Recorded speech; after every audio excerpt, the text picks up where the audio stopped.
Hello my good people, we are back again. Computer programming with C++, Kuta Salgefa, the ninth part.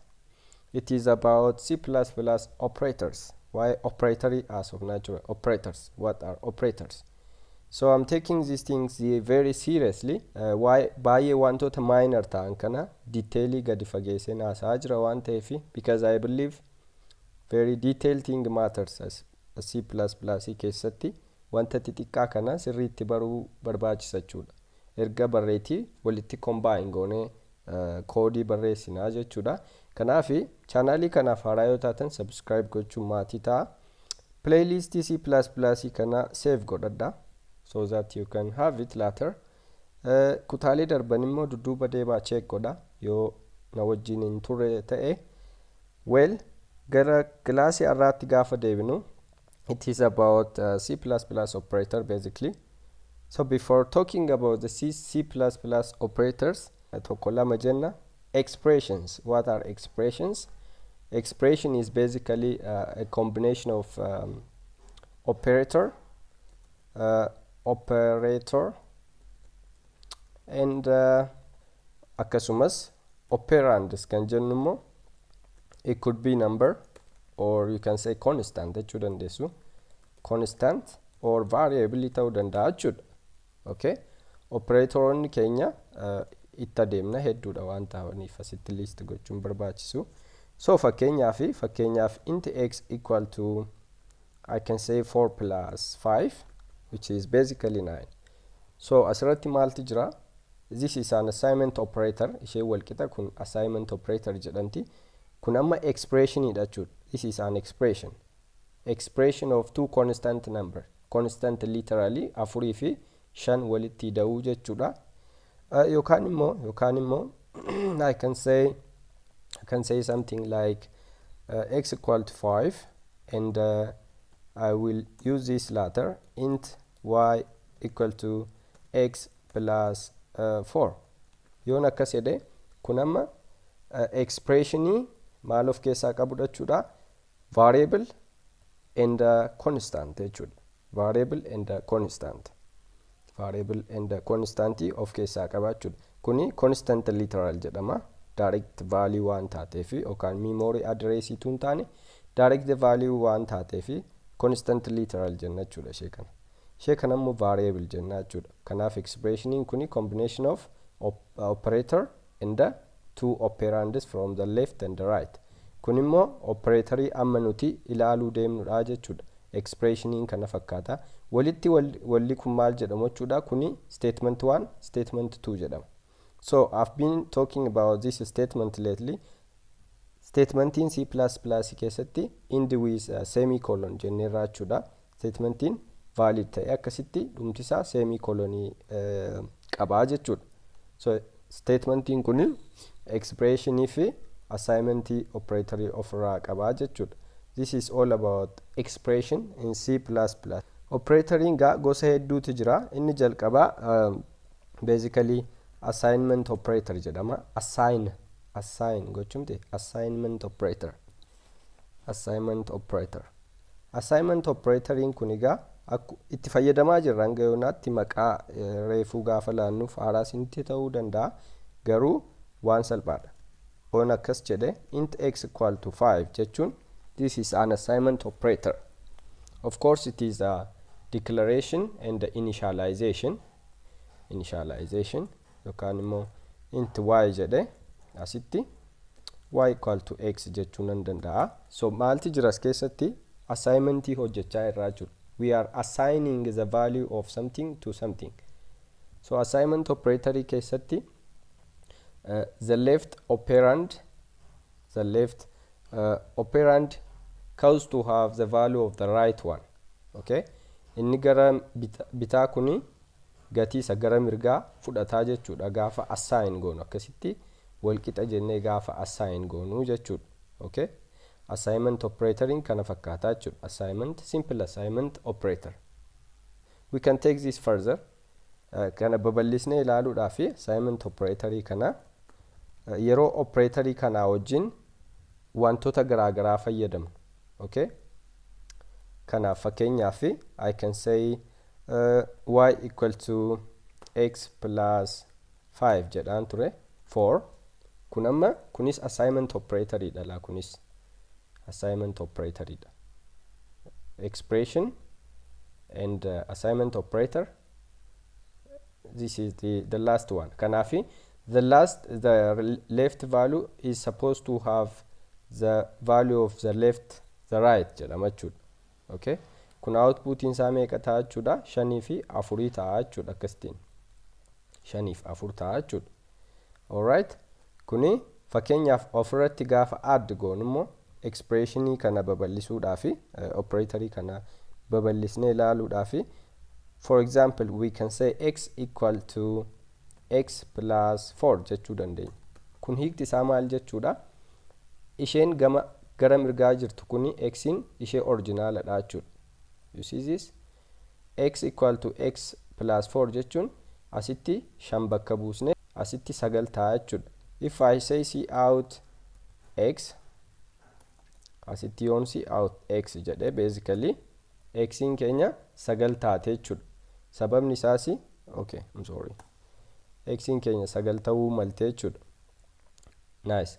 Kana jechuuni x kana isheen gara mirgaa jirtu kuni ishee original dha jechuudha. Akkasumaan itti fufuu dandeenya. We can say also x equal to x minus 3 yoon jedhama maalti ta'a jechuudha.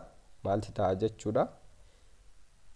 Kuni ishee original dha jechuudha. Original jechuun ishee kanadha. Akkas deema zigzagi deema jechuudha.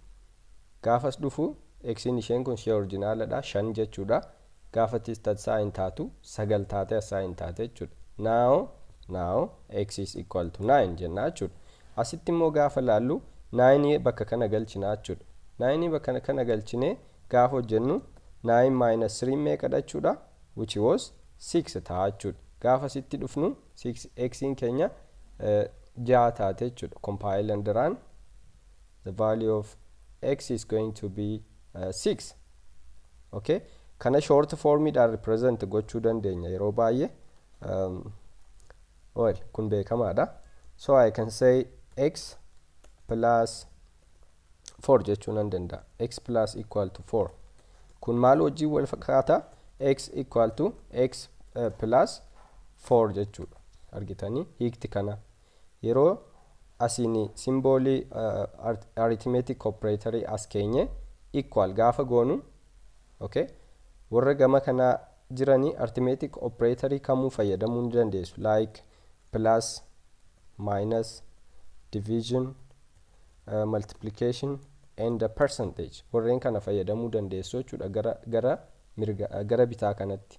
Hiikti kana maal jechuudha? X equal to x plus 4 waduu ishee kana deebise. X equal to x plus 5 jechuun kun isuma silaa ta'a jechuudha.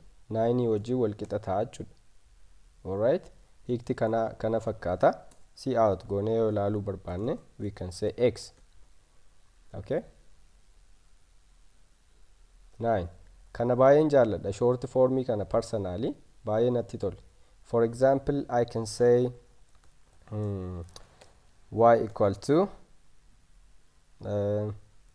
x plus 6 jechuu nan danda'a. Deebisee maal godhuu nan danda'a? Y divide by 2 yoon jedhe meeqa ta'a jechuudha. Namni kana naa tilmaamu dafee gatii y meeqa jechuudha. Kana jechuun hiikti kana maal wajjin wal qixa jechuudha. What was what is this? Oh, I'm sorry. X plus ida kun. Okay, y jechuun x meeqa ture? 9 ta'eera sitti. 9 fi 6 meeqadha? 15 ta'a jechuudha. Okay, 15 ta'a. Kana jechuun maal jechuudha? Y is equal to y divide by 2 jechuudha. Kana jechuun immoo maal jechuudha? Y is equal to basically y is equal to 15 hiruu 2 jechuudha. Kana jechuun argitanii? So kanaafi integer hiraa jirra waan ta'eef asitti outputiin keenya 15 lamaaf gaafa illu 7 ta'a jechuudha. 7 tuqaa 5 ture sababa qabanni isa inaasofna arithmetic operator keessatti. Assignmentiin kana fakkaata jechuudha. Kana fakkaata. Fakkeenyaaf percentage of barbaaddanii percentage sin agarsiisa, which is remainder yeroo baay'ee let's say maal gochuu dandeenya int t equal to 7% of 7% of 3 maali kun see out meeqa ta'a kana jechuuni torba sadii firree meeqatu hafaa jechuudha. This is remainder hafte remainder tokko tafaa jechuudha.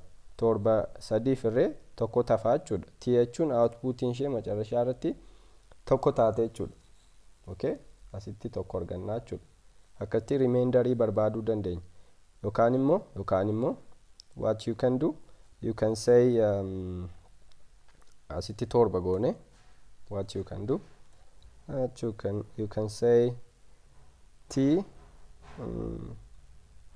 let's say a equal to some 7, and I can say int t or remainder r is equal to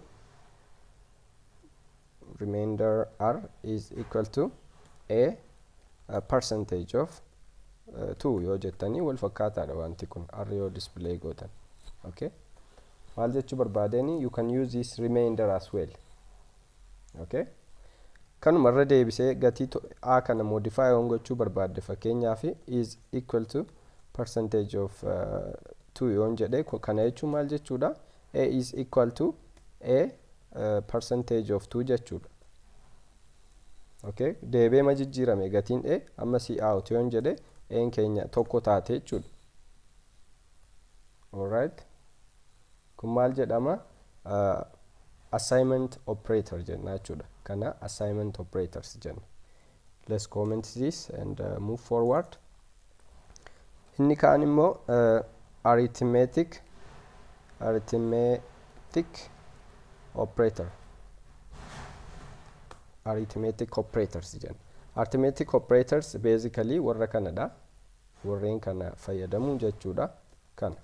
Alright, arithmetic operator keessatti gaa waan tokkotu jira. Innis trick kan na godhu waan lamadha. Innis gaafa percentage fi integer operation hojjennudha. Fakkeenyaaf as keessatti wanti beekuu qabnu int some let's say 10 int x I cannot read clear b equal to 10 jechuun nan danda'a. B equal to 10. Okay, kana maal godhuun danda'a, percentage gaafan fayyadamu we cannot kanaafi maal jechuun nan danda'a int remainder or r equal to remainder equal to b remainder of 3 tun jedhe waan nuti expect goonu basically this is 1 outputing keenya tokko taati. Okay, what if I make this 1.3.3 kuni error dha jechuudha. Arithmetic operation keessatti error dha. Maal jedha, percentage gaaf fayyadamnu value keenya inni kunis integer ta'uu qaba. This is going to give us number 1. Kudhan sadii firree tokko tofa jechuudha. Sadii ga'ee tokko tofa. So kana fakkaata. Inni kaan immoo using integer operation. Fakkeenyaaf float result equal to b plus 1 gaafan jedhu, if I say resulting kuni meeqa taati, 11 taati. Sababni isaa sitti b meeqa qabna, 10 qabna jechuudha. Gaafa irratti tokko daanu 11 taati. Asirratti maalidha, even though I said float tumana sitti jedheeyyuu b fi 1 kuni both are integers. Kanneen keessaa tokko yoo float yookaan double ta'e result nuti argannu float yookaan double ta'a jechuudha. Okay, kanaafi asitti fakkeenyaaf gaafa 0.4 godhu kun integerii ture gara double itti jijjiiramaa jechuudha. B'n kun double itti gaafa jijjiiramu 10 tuqaa duwwaa ta'a jechuudha. Kanaafi 10 tuqaa duwwaa ida'u tokko tuqaa 4 jechuudha. Kana lamaan qabadha. Also division using integer results in integer. Float to ta'u maalti ta'uu danda'a? Difference uumuu danda'a. Kana ta'uu qabaa jechuudha. Outputiin keenya float ta'etti jechuudha. This is called arithmetic operators jennaa jechuudha warra kana. Innitti aanu immoo operatoroonni nuti amma ilaallu relational operators. Relational operatoriin kuni mathematicsii keessatti equality fi inequality warra jennudha. Kana faadha. Not equal to, greater or equal to, less or equal to. Warri kun amma relational operator jedhamu jechuudha.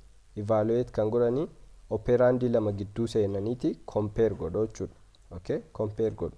Fakkeenyaaf I can compare one of C out jedhe 2 greater than 3 yoon jedhe amma kun false dha minire. Relational operator keessatti expressions evaluated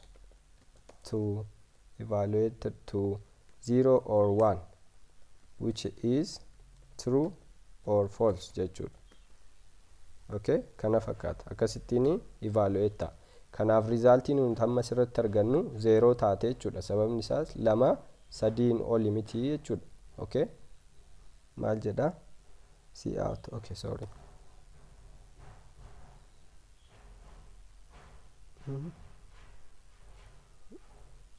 Asitti fayyadamuun dandeessadha. All right, it's fine.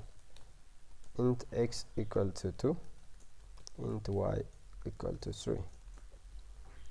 So I can say in this bracket, okay, 0 argitani 0 jedha. Sababni isaas x ni 2 kun immoo greater or equal yoo ta'e kunis false ta'a jechuudha. Kunis false ta'a. Less yoon jedhe kun immoo 1 ta'a jechuudha. 1 ta'a. Less yoon jedhe amma yoon 3 godhe 3 less 3 less than 3 jechuun maal ta'a jechuudha? False ta'a, 0 ta'a jechuudha. Okay, garuu yoon ani less or equal fayyadame, where I can use less or equal,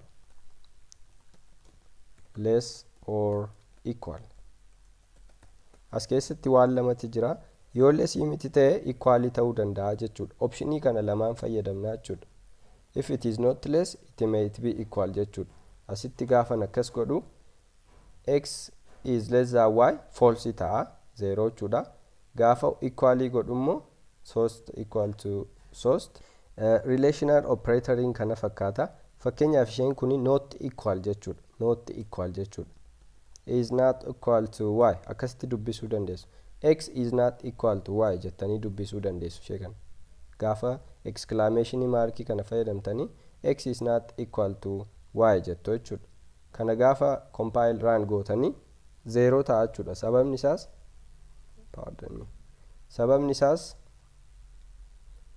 isaas sadii wal qixa sadii waan ta'eef jechuudha. Kana wajjin wal confusing gochuun qabu jechuudha. This is assignment operator.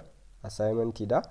Relational operator keessatti equality'n equal lamaan bakka buute jechuudha. Okay, yoo x'in wal qixa y dha jechuu barbaadani, or x is equal to y yoo jechuu barbaadani, x is equal to y jechuudha. Kanadha wal qixa equality kan jedhamu jechuudha. C out, I can say C out x is equal to y yoon jedhama kun dhugaadha jechuudha deebinsa. Sababni isaas sadii wal qixa sadii jechuudha. Ishee kana gaafa not godhummoo not equal to ta'a jechuudha. Not equal to ta'a. Kun amma 0 dha outputin ishee, kun immoo 1 dha jechuudha outputin ishee. Logical operator dha. Logical operators. Basically, relational operator if logical operator in kuni evaluated to 0 or 1 ta'u jechuudha. Kana asirratti anything other than 0, any output or any value other than 0 is always true or 1 jechuu dandeessu. 0 garuu 0 is 0, is always false. 0 is always false jechuudha. False or 0 jechuudha. Logical operator keessatti it is evaluated to the same. Relationally fi logically evaluated to 0 or 1 ta'u. Anything that is not 0 is true jechuudha. Okay, kun maal jedhama? Operatorota meeqatu jira? AND operator jira. AND, which is equivalent to is AND, and kana jira or operator. Okay, kanati jira. And negate operator, negation. Okay, true yoo ture false gochuu, false yoo ture reciprocal gochuudha jechuudha. Alright, fakkeenyaaf boolean result is equal to I can say 2 and 3, 2 and 5. What will be the result?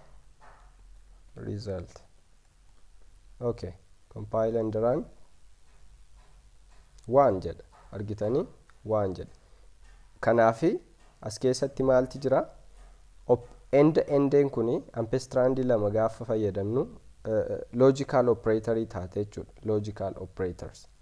Ende tokko gaafa taatu bitwise operators jedhamti. Ishee booda laalla. Operandin kun lamaani left fi right operandota jiranii walitti evaluate godha jechuudha. Okay, enda waan ta'eefi lamaan isaanii 0 ta'uu mal hin qabane jechuudha. Fakkeenyaaf 2 and 0 jechuun enda waan taateefi 0 dha jechuudha resultiin ishee. 2 and 0 jechuun 0 taate jechuudha resultiin ishee. Okay, 0 and 0 jechuun basically 0 and 0 jechuun maal jechuudha? 0 dha jechuudha. Kana jechuun true and true jechuun true dha. True and false is false. False and true is false. False and false is also false. One if one immoo true dha jechuudha, which is 1 jechuudha. Okay, kanada end operator garaagarummaan or operator the or operator boolean or jechuun hin danda'a akkasitti or jedheen fayyadama. Or operator immoo reverse isa kanaati, opposite isa kanaati jechuudha. Asitti maal jechuun danda'a? Or I can say 1 or 0 yoon jedhe amma maalti jira jechuudha?